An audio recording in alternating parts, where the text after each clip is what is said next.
cachorro ou um gato, ou um patinho, ou um pintinho, né? Que as pessoas dão no Dia das Crianças. Gente, é uma vida ali. Isso não deve ser dado como presente. A criança, ela vai achar que aquilo é brinquedo. E eu já vi acontecer muito acidente, né? De deixar cair, de maltratar. Porque a criança está ali fazendo as coisas, ela não tem muita consciência do que está fazendo. E os pais não vigiam. Trata aquele animal como um brinquedo. Animal não é brinquedo.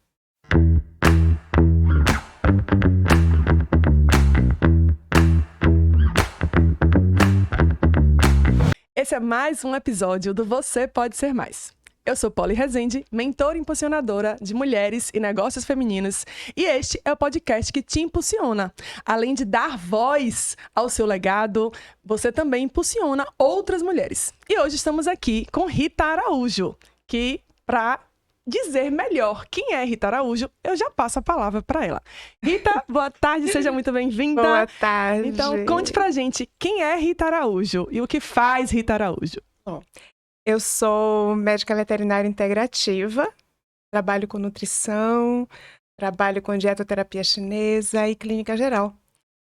Eu já trabalho há 34 anos. Já estou há 34 anos no mercado e trabalhando desde sempre. Desde que eu me formei, eu já trabalho com pequenos animais, cães e gatos. Legal.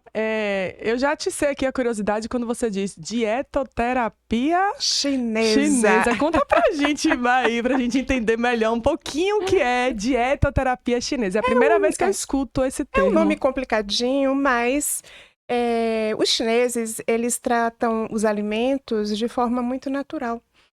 Então, resumindo, a dietoterapia chinesa, ela traz saúde e bem-estar para as pessoas e para os animais através dos alimentos. Esses comuns, normais, que a gente tem em casa, que a gente cultiva, que a gente compra no mercado, na feira. Então, assim, traz muita saúde, muita energia através deles. É o princípio geral da saúde da dietoterapia chinesa, é esse. Interessante. E aí, então, na verdade, só por curiosidade mesmo, porque eu não entendo nada, né? Nem bicho de estimação, nem animal de estimação eu tenho ainda. Não sabe que está perdendo. Então você não é adepta às rações ou as rações elas já têm essa preocupação dessa dietoterapia? Como é isso? Só pra gente entender. São coisas diferentes. Existem rações muito boas no mercado, existem rações médias, existem rações ruins. E as pessoas estão muito acostumadas a darem ração porque é mais prático, né? É um produto de prateleira, né? Então, assim, ele não tem a energia que um alimento natural tem. Uma ração, ela não é um alimento que te traz energia do alimento. Como, por exemplo, se você fizer uma alimentação com verduras, legumes, proteína animal, essa energia é diferente.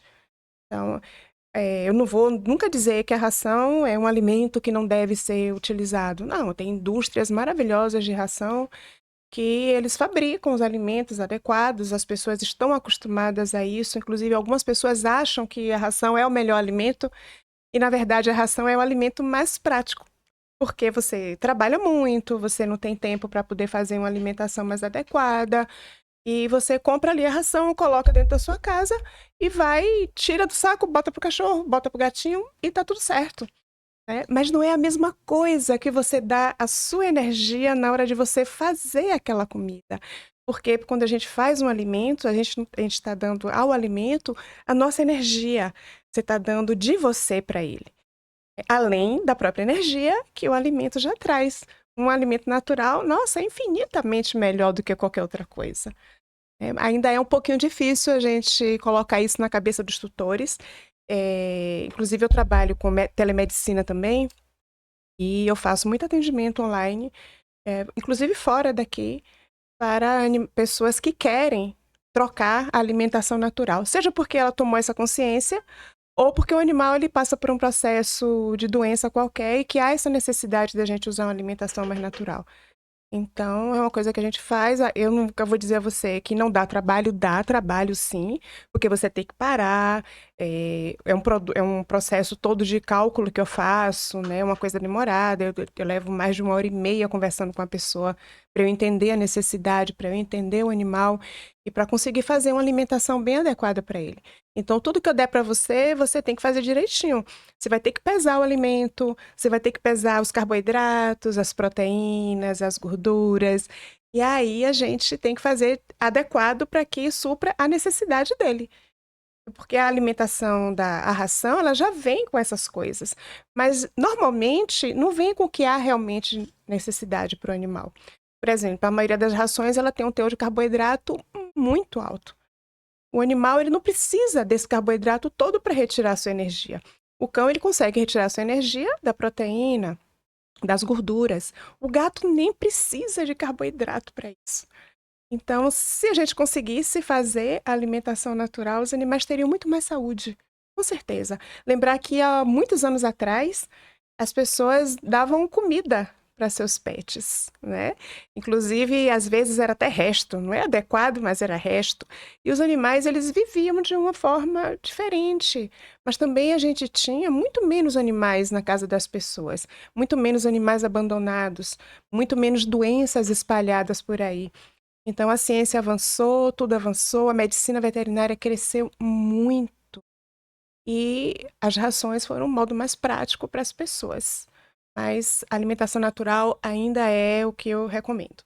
Muito interessante, porque assim, a gente vê muito, né, hoje, eu não me lembro dessa denominação, né, muitos anos atrás, e o que a gente ouve hoje muito com normalidade, é muito comum a gente ouvir mãe de pet, né? Isso. Então, quando a gente pensa em um filho, né, a gente não pensa em ficar dando só comidas pré-prontas para o filho, né? Exato. Então, já que é mãe de pet, é como se você realmente ali a energia da mãe no preparo do alimento, né? Isso. Então, E eu tenho muitos clientes assim, né? Que eles se denominam mães, pais, tios, avós. Aí eu falo assim, é sua? Não, é minha netinha, é da minha filha. Tem muitas pessoas que não gostam, né? Não, eu não sou mãe, nem sou pai de cachorro e tal. Mas assim, a maioria das pessoas tratam os animais como filhos. Eles estão ali, eles criam, inclusive os grandes, que antigamente os grandes cachorros, os enormes, eram cães de guarda de quintal e tal. Hoje em dia eles são companheiros, eles vivem dentro de casa. Então eles se denominam mesmo pais de pet. E eu chamo como eles querem. Eu sou pai, tudo bem. Eu sou mãe, ok. Eu sou só tutora, sou dona, tá tudo certo. O importante é que você está aqui para dar mais qualidade de vida para o seu animal e vamos trabalhar em cima disso. a gente chama seus pacientes ou seus clientes? Os meus animais? clientes são as pessoas e os meus pacientes são os animais. Não, seus pacientes, no geral, são cães e gatos ou Cães tem... e gatos. Não, eu só trabalho com cães e gatos. Cães e gatos. E aí, dentre cães e gatos, né? Tem alguma diferença nessa adaptação, assim? Nem sei se a palavra seria adaptação mesmo, né? Nessa indicação dessa alimentação mais natural, os gatos ou os cães, assim, porque na minha cabeça é como se os cães fossem mais fáceis de comer, né? Os alimentos que os humanos comem. É verdade. Os cães, eles estão muito mais adaptados ao nosso estilo de vida do que os gatos. Os gatos, ele tem uma domesticação recente, assim, 10 mil anos, mais ou menos. E os cães não, os cães é de muito tempo, do tempo que o homem caçava, né? E ele tinha como companhia os lobos, e os lobos ajudavam na caça, em troca, o homem dava alimento para o lobo, então criou aquela ligação assim, eu te ajudo, você me alimenta. Então, os gatos é mais difícil a gente conseguir fazer alimentação natural, mas a gente consegue, porque o gato ele tem uma exigência maior de proteína. A gente diz que o gato ele é um carnívoro estrito. É um animal que ele tira a energia dele da proteína e da gordura contida ali. Ele quase não precisa ingerir carboidrato. Então, é mais complicado a gente fazer. Não é impossível, mas a gente consegue. Então, você dá carne, de preferência, eu, não é geral, mas eu prefiro fazer alimentação cozida. Eu tenho colegas que são adeptos da BARF, que é alimentação crua, mas isso aí varia muito de um profissional para outro. Nenhuma alimentação é ruim, cada um tem a sua linha de seguir. Mas, assim, os cães, a gente tem uma facilidade maior de fazer essa adaptação do que os gatos. Não sei também, posso estar falando bobagem, mas você falou aí que os gatos, eles têm uma alimentação mais direcionada para proteína e tem menos carboidrato, porque talvez o hábito do gato é mais, né? Geralmente ele é um animal mais que se aquieta mais, né? Isso. E o gato, ele sempre foi um animal mais solitário. Os cães, eles caçavam em bandos. Então, eles caçavam grandes presas, né? Eles eram grandes caças e eles dividiam aquilo ali. O gato não, como ele não andava em bando, na época que ele era mais selvagem, só selvagem, ele caçava pequenas presas. Então, era o quê? Um passarinho, um ratinho, um inseto. Por isso que o gato, ele come pequenas quantidades várias vezes ao dia. É diferente do cachorro. E às vezes a pessoa faz assim, eu vou dar comida a ele só de manhã e de noite. Ele bota lá a comida. Seja ração, ou seja alimentação natural, ou de manhã ou de noite. O gato não. Ele tem aquela necessidade de ir ali comer um pouquinho, e aquele processo digestivo, o estômago dele é menorzinho. Então, ele fica satisfeito ali naquela hora. Vai, dorme, tira o cochilo dele. Gato dorme mais ou menos umas 16 horas por dia. E aí, depois ele acorda, vai ali, come mais um pouquinho. Então, as pessoas sempre falam, nossa, ele come pouquinho. Não, ele come o que ele sente necessidade, é necessidade energética, né? De manutenção do corpinho dele, manutenção da vida. É aquele pouquinho ali. Ele vai lá, come um pouquinho, descansa, volta. Tudo isso ele traz do passado, né? Que ele fazia esse tipo de coisa. As casas eram muito pequenininhas. Um gato nunca ia conseguir caçar um bichão, porque ele estava sozinho, né? Como é que ele ia aprender, matar? Não tinha como. Então tinha que ser as coisas pequenas e várias vezes ao dia para poder fazer a manutenção energética dele. Muito interessante. E assim, eu tava aqui pensando, né? Será que é importante a gente ter um bate-papo desse com um especialista como você antes da decisão de qual animal que eu vou? Porque, por exemplo, eu tenho uma filha de 10 anos, vai fazer 11 agora em novembro, e Sim. ela já tem uns 3 anos pra cá. Eu quero um animal, eu quero um animal, eu quero um animal, eu quero um animal. Calma, a gente mora num apartamento muito pequeno, né? Não dá pra ter animal ainda, né? Daqui a pouco, quando a gente se mudar, um apartamento maior, quem sabe uma casa, mas por enquanto ainda não tá. Então, assim, nessa decisão, né? Qual animal eu vou ter, qual bicho de estimação eu vou escolher? É importante da gente conhecer, né? Esses comportamentos que você trouxe aí, a diferenciação entre... Fala um pouquinho pra gente dessa... Eu sempre digo assim, se você quer ter um animal em casa, consulte seu espaço, seu tempo, sua disponibilidade para cuidar dele e o seu bolso. Porque não é barato. Você vai ter custos. Você vai ter custos com vacinas, com medicamento. Caso adoeça, você vai ter custo de tratamento. Então, assim, não adianta você ter um animal e depois você não saber cuidar ou então ter que se desfazer. E lembrar que ali tem uma vida, que depende de você.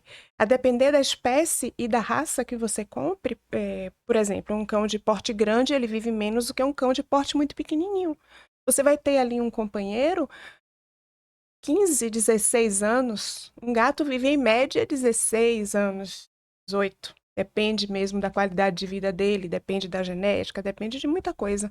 Então, é importante você consultar tudo isso, sentar, parar e pensar. Eu vou ter condição de fazer, eu vou ter tempo de fazer, eu vou conseguir levar esse animal para passear, porque o animal ele precisa socializar.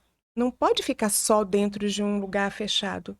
Ele tem que socializar, ele tem que ver outros animais, ele tem que ver outras pessoas, para que ele se torne um animal feliz, não tenha estresse e não adoeça. É um animal, os cães e os gatos, eles são seres que são sencientes, né? Eles têm sentimentos, eles têm apego às pessoas, ele só conhece você ali, sabe? Você é o mundo dele. Então, há essa necessidade de consultar tudo isso. É um cão de porte pequeno, é um cão que eu vou precisar levar para dar banho, tosar, é um cão de pelo curto. Eu vou ter paciência, o chão vai sujar de pelo? Vai. Vai ter pelo no sofá quando a visita chegar? Vai. E é o tipo da coisa que eu sempre digo. Se você tem um animal, você tem uma visita que não gosta do animal, eu prefiro que essa visita não vá nem na minha casa, porque o meu animal, ele mora ali. Então, se você não vai se adaptar ao meu viver, eu não vou prender o meu animal por sua causa. Entendeu? E não é um ser antissocial isso. É assim, é um ser que faz parte da minha família. Ninguém prende o filho porque o menino é pintão, porque brinca muito, porque, né, fica falando enquanto a gente conversa. É a mesma coisa. Eu ia falar justamente isso. É É. justamente fazer essa equivalência, né? Como Isso. hoje as pessoas realmente se colocam como pais e mães de pets, né? Então, você Exatamente. prenderia seu filho no quarto porque chegou alguém que não gosta de criança, né? Exato. Dificilmente. Exatamente. Tem que ter essa consciência, sim. Que legal.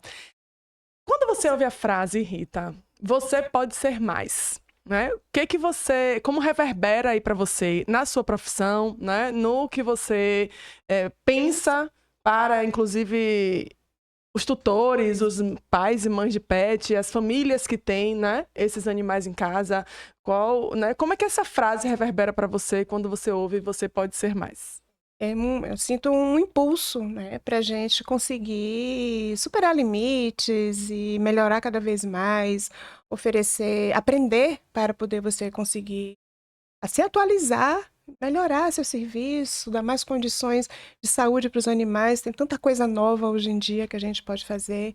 Então, é um impulso para a gente superar os limites e lembrar que sempre tem espaço para a gente crescer e melhorar. Perfeito. E para as pessoas que têm animais em casa, cães e gatos, né? Qual seria a indicação mais, vamos dizer assim, mais objetiva, né? Mais direta para que possam ser melhores condutores, possam ser mais na condução, né? No cuidado com esses animais dentro de suas casas. Lembrar que ali tem um ser que sente dor, sente frio, sente fome, sente tristeza. Você tem que aprender a cuidar do animal, tem que saber que ele precisa de uma assistência veterinária que nem uma criança, né? Você não vai viver no veterinário, mas você tem que fazer pelo menos o início. As vacinas básicas, como a gente faz com o bebê, né? As vacinas básicas para proteger ele de doenças que não têm cura. E são doenças horríveis, de tratamentos prolongados, sabe? E alimentar bem e sempre manter limpo. Gato não precisa, tá? Gente, gato não precisa tomar banho, pelo amor de Deus. É completamente estressante para um gato ele tomar banho. Ele se sente sujo. Você tira a identidade dele. A não ser que haja uma necessidade muito grande por causa de um tratamento e que o último recurso seja banho, a gente faz. Mas o animal ele tem que estar sempre limpo, né? Os cães têm que estar limpos, higienizados, sem parasitas, para que eles tenham saúde e que para você gaste menos, né? Se você não cuida bem, você vai gastar mais. E lembrar que um animal ele não deve ser abandonado nunca. Abandono é uma coisa que a gente encontra o tempo inteiro. Os protetores, tem muitas ONGs aqui, e eles estão cheios, lotados de animais, com sofrimento terrível nas ruas, e eles não conseguem nem resgatar todos, porque as pessoas simplesmente abandonam. Época de férias, é muito animal abandonado, sabe? Então, assim, ou você leva com você, ou você coloca numa creche, tem hotelzinho, tem tanta coisa. Então, abandonar, isso, tá pensando em pegar um animal para abandonar depois, ou achar que ele é descartável, é melhor comprar um bicho de pelúcia, porque não vai te dar trabalho nenhum. Cuidar é sempre essencial. Perfeito. É uma conscientização mesmo, né? Isso, as Não tem pessoas têm que se como. conscientizar. Exatamente. É o que eu falo para minha filha até então. Hoje a gente não tem condição, na nossa realidade hoje, né? A gente, pai e mãe, tá fora o dia todo. Sim. Eles estudam o dia todo, ficam integral na escola, porque assim como eu não quero deixar um animal sozinho, eu não queria deixar meu filho, eu não quero deixar um animal sozinho, Sim. né? Então, eu falo para ela assim, quando você tiver lá 15 anos, que você vai poder cuidar dele, que você vai poder ficar em casa outro turno para cuidar dele, ok. Mas enquanto isso, ele vai ficar sozinho em casa, coitado. Né? Você gostaria de ficar sozinha, abandonada em casa, né? Tá ali, cuidado, só nos 3 horas que a gente chega em casa, 6h30, 7 horas da noite, 10 horas vai dormir, pronto. Então, só esse contato que o animal vai ter, né? Então, é essa consciência, né, que hoje, na minha vida, não cabe um animal de Sim. estimação. Ainda, né? Uhum. Ainda. Quem sabe daqui a um tempo. Você tem que ter realmente consciência disso. E lembrar que o animal, ele precisa passear, ele precisa andar, ele precisa ver outras pessoas. Porque senão ele fica um animal estressado. Lembrar também que a gente tem que cuidar da nossa saúde. Hoje tem que cuidar da própria saúde, porque existe uma coisa chamada espelhamento. O seu animal adoece, às vezes por conta de um estresse que você está passando, um problema que aconteceu ali, que mudou a rotina dele, e uma mudança de casa, às vezes estressa muito. é um casal que se divorcia, uma pessoa que vem a óbito. Então, tudo isso reflete no animal. As emoções do tutor refletem diretamente no animal. Eu canso de ter animais que chegam lá assim. Essa semana mesmo eu tive um que eu estava conversando com ela e ela me dizendo que o cachorro está com problema de tireoide. Tá com hipotireoidismo e tal. Ela, mas doutora, eu também tenho hipotireoidismo. Então, isso acontece muito, sabe? É incrível. Quando eu digo, ó, ele tem X coisa, eu também tenho. Ou a mãe tem, ou o pai tem, alguém da família tem. Então, energeticamente, o animal ele se liga ao círculo familiar. E ele adoece junto com as pessoas. Muito interessante. É, Não tinha ideia é. disso. Realmente ele capta a energia do ambiente, né? Capta. Então, é tanta coisa, menina, que eu vejo. É tanta coisa que quando a pessoa já chega com o animal. Inclusive, às vezes eles se parecem, sabe? Tem uma semelhança. As pessoas que não cuidam muito bem da alimentação animal é a mesma coisa, sabe? Você vê uma pessoa com um pouco de sobrepeso, o animal chega lá também com sobrepeso.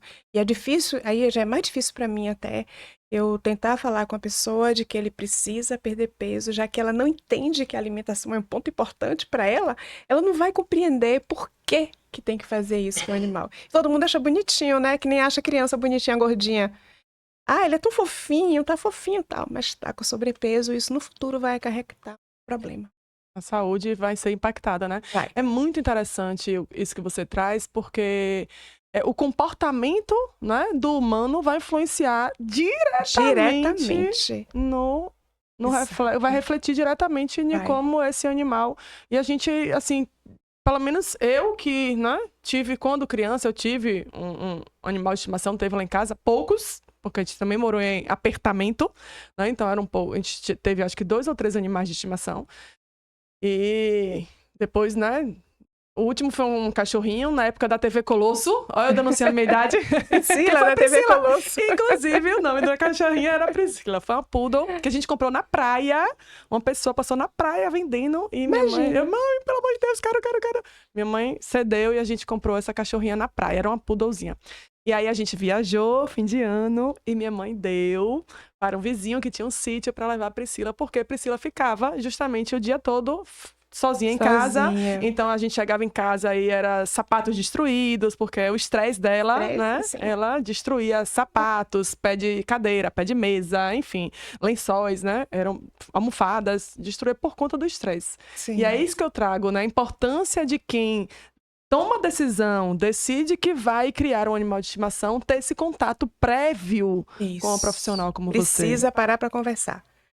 Eu sempre estou disposta a conversar sobre isso, né? As pessoas chegam lá no consultório e algumas têm essa consciência de chegar, eu estou querendo comprar, adotar. Inclusive, eu digo, gente, adote, porque tem tanto animal abandonado por aí, sabe? Esqueça esse negócio de raça, tal. Raça é lindo, tal. Você quer comprar, compre. Mas, assim, se puder adotar, você vai dar amor para um animal que está num abrigo não sei há quanto tempo. Tem animais que envelhecem nos abrigos. Sabe? Então, assim, é muito importante as pessoas pararem para pensar o que é que vai acontecer com a vida delas, porque muda quando eles pegarem um animal para criar. Independente se for comprar, se for adotar, é importante conversar com um profissional para poder a gente conseguir esclarecer a eles tudo que vai ser necessário para fazer a manutenção da vida desse animal. No geral, as pessoas te procuram antes de tomar essa decisão ou só quando tem o pepino para ser desenrolado? A maioria das vezes já chega lá já com um cachorrinho ou com um gatinho e nunca criou, ou então é pessoas que já criaram e já sabem, mas é difícil chegar alguém e chegar assim, olha, eu quero saber o que é que vai acontecer comigo porque eu quero ter um pet. É difícil. Eu acho que as pessoas, na verdade, nem têm esse entendimento, né? De buscar essa informação antes. No geral, eu quero ter um pet, passo a ter um pet, e depois que começam a aparecer as situações, as questões que vão em busca de um profissional. Principalmente em épocas festivas, porque eles acham que pet é brinquedo, pet é presente. Cachorro ou um gato, ou um patinho, ou um pintinho, né? Que as pessoas dão no Dia das Crianças. Gente, é uma vida ali.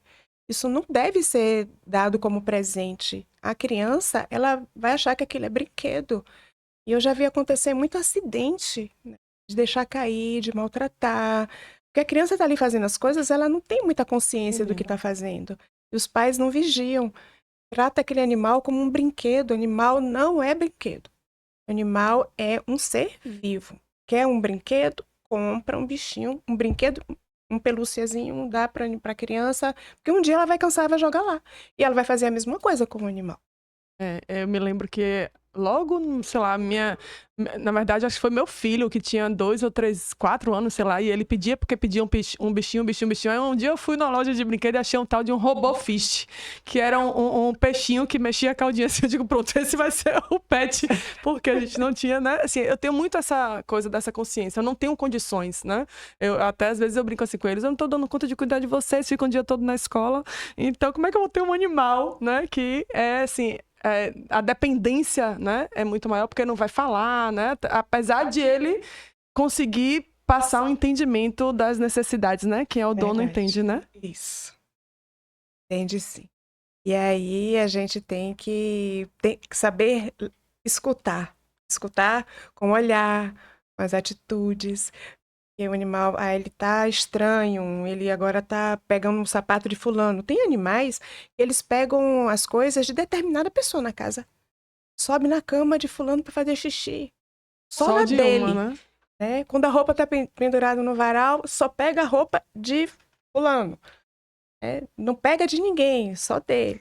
Já é um indicativo que Já é tem um alguma indicativo coisa... de que tem alguma coisa acontecendo. Alguma coisa está acontecendo. Às vezes não é nem fisicamente, não é que a pessoa maltrate, mas energeticamente, aquele animal acaba sente um embate com a energia do outro e que não bate bem, né, por algum motivo qualquer. Tanto que eu sempre digo assim, se um animal latiu, estranhou, não gostou daquela pessoa, você já procure saber como ela é, o que é que está acontecendo, o que é que ela faz, porque algum motivo tem. Não é à toa, não. Eu que uso minhas cartinhas, eu digo assim, as cartas não mentem jamais. Aí você diz, os animais não mentem jamais, né? Não, pode confiar. Qual que seria o maior desafio, Rita, né, que você enfrenta hoje, seja com os tutores, seja com os animais, né? Qual que seria, assim, um grande desafio? A gente passa por desafios todos os dias, porque você lida com as emoções das pessoas, com a expectativa dela. Então, as pessoas que chegam lá com o seu animal doente, que realmente se preocupam, elas estão preocupadas, elas estão sentidas, algumas deixam passar muito tempo antes de tomar uma decisão, ou então usou um monte de coisa em casa, leva para a gente consertar. Nem sempre a gente consegue, porque às vezes já fez tanta coisa, mas você tem que respeitar aquele sentimento. Você não pode acusar, você não pode culpar, você tem que acolher aquela pessoa e fazer com que ela não se sinta mal por aquilo que aconteceu. A maioria das vezes não é. Um animal adoece porque aconteceu alguma coisa, mexeu no que não devia, comeu um lixo ali, mexeu, não fizeram uma vacina. Ah, mas eu nem sabia que precisava, doutor. É falta de informação. Então, a maior dificuldade é a gente não passar para o tutor insegurança. Ele tem que saber que ali ele vai ter o máximo que a gente conseguir. Nós não somos deuses, não sabemos de tudo, mas nós estamos ali para ajudar, né? Nesse sentido, nessa situação de cuidar do animal de uma forma médica, nós sabemos alguma coisa. Então, eles estão ali procurando a nossa ajuda e nós temos que respeitar isso. Nem todos têm condições de fazer tudo o que precisa. A gente tem que ver que tem um limite. Você não consegue pegar um animal e fazer N exames, não consegue. Mas aí o tutor vai dizer, eu não consigo. Então, vamos tentar ver o que é que a gente consegue fazer para eu tentar te ajudar. E acolher. Eu acho que acolher a pessoa. A pessoa que perde o animal ou que está com uma doença incurável, ela está sofrendo também. Então, a gente não pode ser frio, né, você tem que ser uma pessoa, tem que ter empatia com aquilo ali, porque você também é um ser humano e você também tem animal, nós temos animais, nós sofremos com os nossos animais, né? Quando eles morrem, quando eles estão doentes, a gente faz o que pode, mas nem sempre a gente consegue. Então, eu acho que o desafio maior é conseguir dar conforto, segurança ao tutor, para que ele, inclusive, consiga fazer o tratamento que a gente recomenda. E isso é bem importante. Já que a gente trouxe os desafios, né? Qual que seria, assim, o melhor dos mundos? O mundo ideal em se tratando, né, desse cuidado com os animais, em se tratando do entendimento, né, principalmente da sua profissão, do segmento da sua profissão, né? Porque, geralmente, as pessoas... Eu falo assim, Pessoas não. Eu tinha um entendimento, agora eu tô aprendendo diferente, mas eu tinha entendimento de veterinário é aquele que a gente vai buscar no pior banho dos e casos. tosa. No pior dos casos, quando o animal tá doente, né? No Sim, banho e tosa e na sim. doença, ponto final. Hoje eu já aprendi que não, né? Não, Então, não. qual que seria o melhor dos mundos? Se as pessoas procurassem a gente e pedir orientação, sabe? Procurar ir lá conversar. Olha, eu tô com esse animal. Acontece, mas não é sempre. O que é que eu posso fazer para dar mais saúde, para dar mais qualidade de vida? E a gente explica, ó, existem vacinas, existem tratamentos, se houver necessidade, né, você vai ter que cuidar assim e tal. Seria muito bom se o tutor procurasse se informar. Hoje em dia, as pessoas estão muito mais informadas, mas às vezes, né, como a internet do jeito que está, existem informações errôneas ou equivocadas ou pouco completas. Então, eu acho que o ideal é sentar, conversar e a gente explicar o básico. Gente, o básico é o principal. Alimentar, cuidar da saúde, fazer manutenção da saúde. Isso aí é o principal. Claro que se o animal tiver uma doença genética, uma coisa assim, a gente não vai conseguir evitar. Mas se a gente cuida sempre, faz aquela manutenção, todo ano você vai lá e faz uma avaliação, como a gente faz no médico, a gente consegue descobrir as doenças logo no início e já consegue dar um tratamento melhor, ou consegue fazer uma manutenção daquela doença se for uma coisa que a gente não vai conseguir curar, porque vai ter coisas que a gente não vai conseguir curar. Então, o melhor dos mundos era se o tutor procurasse se informar com o veterinário e não com o Dr. Google, nem com ChatGPT agora, o né? ChatGPT ou com aquele funcionário da casa de ração. Eles fazem muito isso, sabe? O animal adoece, a maioria deles vai logo na casa de ração. Meu animal tá assim, assim, o que é que eu faço? Aí o cara quer vender. Ele vai lá e vende o que ele quer e às vezes até piora a situação do animal. Às vezes usam medicações inadequadas, ou usam medicações em excesso, e a gente começa a ter resistência bacteriana por causa do excesso de medicamento que é utilizado. Não tem ainda a mesma legislação de ser proibido vender, por exemplo, antibióticos na medicina humana, você só vende com receita médica. Na medicina veterinária, não. Você chega e compra, eles indicam, você compra, então... Ideal, eu sempre digo, pergunte. A gente não vai negar, a gente vai negar fazer uma consulta sem o animal presente, porque tem gente que leva até foto, viu? Se eu trouxer a foto, você consegue me dizer? Não. Eu preciso sentir o cheiro, eu preciso medir a temperatura, eu preciso ver os parâmetros. Não é assim. Então, pergunte que a gente não tem dificuldade de lhe orientar. A gente não vai tratar sem ver o animal, mas orientar a gente consegue, é muito mais fácil. E mais barato, viu? Pois é, né? É aquela história, né? Prevenir é melhor prevenir do que remediar, exatamente. Né? Assim, você faz essa consulta, não é bem a consulta, é essa conversa prévia, essa orientação que não seja, né, para um diagnóstico do animal já, né? Mas a sua necessidade que você falou que também atende online, né? Atende, eu faço telemedicina. Qual que é o caso da situação de ter a possibilidade da telemedicina e de quando é que não tem como? Não tem como, assim. O seu animal tá vomitando, tá com diarreia, tá com algum problema, não tem como eu fazer telemedicina aí. Porque ele precisa ser examinado e provavelmente ele vai precisar de medicação, de exame de sangue e tal. Em que casos a gente consegue fazer a teleorientação? Você está com um animal que já está sendo tratado e você quer uma segunda opinião. É um animal que já tem exames, já tem medicamento, já tem acompanhamento. A gente consegue fazer essa orientação para você. Tá? Até para poder você ter uma opinião diferente de uma outra pessoa. Isso acontece com muita frequência. Né? A da alimentação natural eu consigo, o animal estando saudável. Mesmo assim, eu ainda solicito alguns exames. Às vezes ele já tem os exames. Ou às vezes é cliente meu mesmo de lá do consultório, né? Que eu já fiz exames e tudo, mas aí a gente pode conversar online, fazer essa consulta e fazer esse programa alimentar. Para adequação alimentar, para adequação nutricional, né? Sim, Para esse sim. acompanhamento nutricional, né? E como é que a gente fala de... Até quando a gente fala com a gente, meu Deus, de... Reeducação alimentar. Aí não necessariamente precisa ir presencial, pode ser online. Não, pode ser online. Inclusive, normalmente esses animais já estão sendo acompanhados, né, por outros profissionais, e às vezes eles até sugerem E aí a gente faz. Inclusive, não é obrigatório fazer alimentação, só a alimentação natural. Existem outras formas de alimentar. Você pode alimentar o animal só com a ração. Ah, doutor, eu quero só ração. Então tá, vamos ver qual é a ração melhor, o que é que adequa à sua necessidade, o que é que vai suprir as necessidades do animal. Ah, eu quero fazer alimentação natural e quero fazer ração. Isso chama-se mix feeding.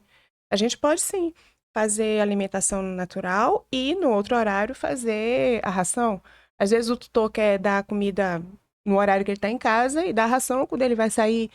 Conseguimos fazer isso? Sim. Aí eu vou precisar dos dados da ração que ele dá, e a gente vai ver gasto energético do animal, necessidade metabólica, para poder a gente adequar aquela ração à comidinha que a gente vai prescrever. Então, tem N maneiras da gente alimentar bem. Perfeito. Vamos usar esse momentinho aqui para você, através da cartinha que você pega aqui, né? Essas cartas não têm significados pré-determinados. Então, você vai pegar uma cartinha, ela tem uma imagem. Eu queria que você dissesse assim, através dessa imagem que você vê, né? O que essa imagem representa para você, seja na sua jornada, seja na sua relação com os animais ou com os tutores, enfim, né? Seja na mensagem que você quer deixar para as pessoas que têm animais. Certo. Aí você mostra a cartinha para aquela câmera, tá?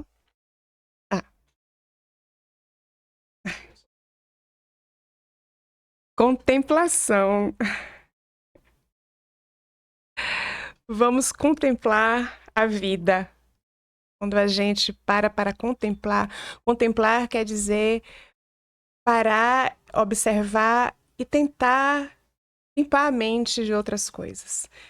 Então, o que é que a gente tem que fazer? Contemple o seu animal, contemple ele no seu ambiente, veja como é que ele responde aos estímulos da sua casa, da sua vida. É um animal agitado? É tranquilo? Você é agitada? Você é tranquila?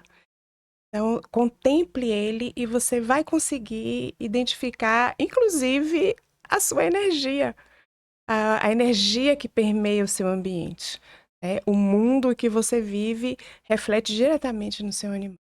Para isso é preciso contemplar mesmo, parar, olhar, observar.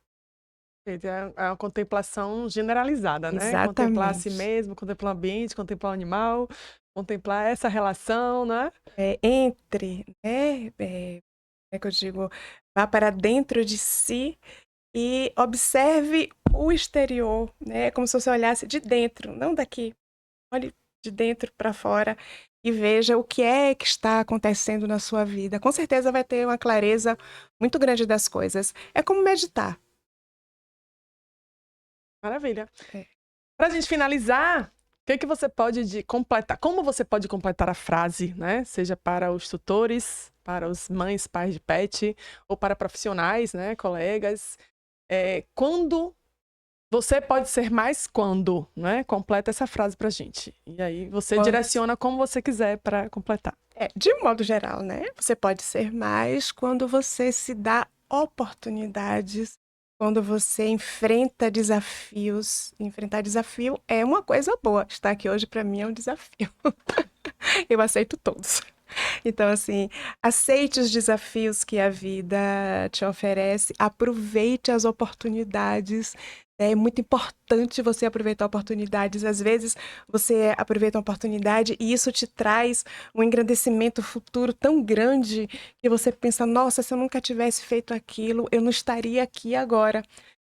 Então, assim, enfrente as coisas, né? Sempre com calma, parar para pensar. Tem que ter consciência do que você pode e que você pode sempre mais. É só você se programar e se dar a oportunidade de crescer e melhorar. Maravilha. Só para finalizar, para as pessoas que têm pet em Salvador, né? Onde e como elas podem te encontrar, ir lá, levar o animal para fazer essa consulta, essa avaliação, né? Para quem não está em Salvador também, como elas podem te encontrar para essa avaliação, para essa orientação online? Meu Instagram é Rita Araújo, uma só do ritaparaújo.vet. E lá no meu Instagram eu coloco algumas informações, é um Instagram profissional, tá? Eu trabalho em Piripiri, eu tenho um consultório veterinário lá em Piripiri. O nome é Pets e Vets, consultório veterinário. Estamos num subúrbio a 34 anos, graças a Deus. E sempre trabalhando e sempre tentando dar amor, qualidade de vida, carinho para os nossos pets. Então, vocês me encontram lá. Maravilha! Esse foi mais um Você Pode Ser Mais. Espero que, se você tiver cães ou gatos, procurem Rita Araújo, que ela vai conduzir muito bem o seu animal para que ele tenha mais vida saudável pela frente. Com todo prazer. Muito obrigada, Rita. Eu que agradeço.